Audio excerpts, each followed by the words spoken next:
So I'd like to offer a movement that increases some thoracic mobility and helps reinforce the importance of our fascial lines and how they cross, how we are compressing or pushing in one side and pulling to get a different response. So you may have done some quadruped thoracic spine openers, whether you reach the arm up and thread it through or hand behind the head.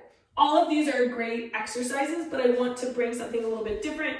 So I'm going to bring my knees together, and then I'm going to bring my forearms down. So my thumbs are touching. I'm in a tiny little ball, right? See how small I can make myself. My elbows are touching my knees. If they aren't touching, you want to get as close to compact as you can. From here, I'm going to take my left hand behind my low back. And for each person, the comfort level is going to be different. You might come up higher, you might be lower. Meet yourself where you're at. It doesn't matter where you start as long as we're starting, right?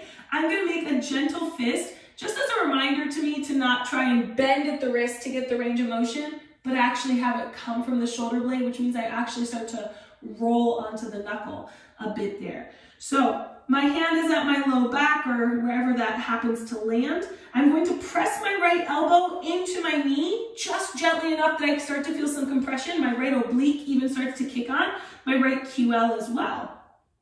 From here, I'm going to start to draw, so retract that shoulder blade towards the spine while still keeping my chest down towards the ground.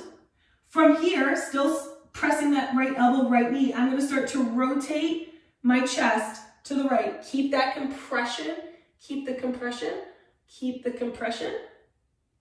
And then I'm keeping the shoulder blade retracted, but I'm going to start to drop the chest back towards the ground. And then let the shoulder relax back down, okay? Take your time, holding that shoulder into position, holding the chest down, compressing on side. It's a lot of moving parts. I understand that, but it is really helpful in starting to feel some of that rotation through the body. So I'm going to show you one more time, just a little different angle.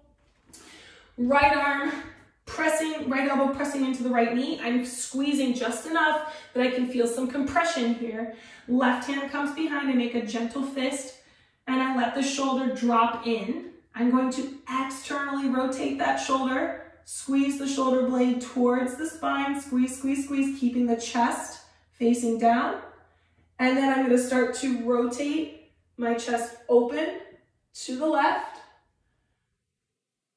And then slowly keeping the retraction, shoulder blade towards the spine, drop the chest even, relax the shoulder down. All right, release that. Try on the other side.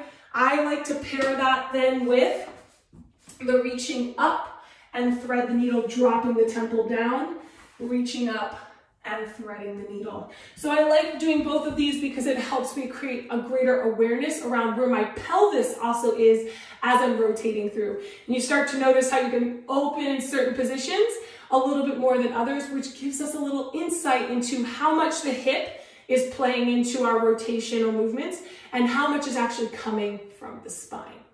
Make sure that you save this video, tag me in it if you've tried it, or send me a copy of the video of you doing it. I love to see you doing these movements, increasing your range of motion and playing around with your mobility. I hope you enjoy.